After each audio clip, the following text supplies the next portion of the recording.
ساعات كده الدكاترة بيكون لها ميول عدوانية أو ليها علاقة بالأدوات الحادة زي السكاكين، المشارط. خد عندك بقى أي حاجة حادة. والدكاترة خلي بالك في الموضوع ده أنواع. في دكاترة علاقتها بالمشرط قليلة، في دكاترة تانية علاقتها بالمشرط إن هو أداة فتح، والتقفيل ده بقى ربنا يكون في عون المساعد.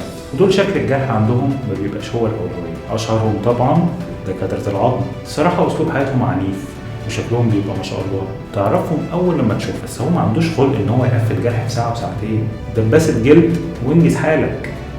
هو على فكره صح مش غلط بالنسبه لشغله.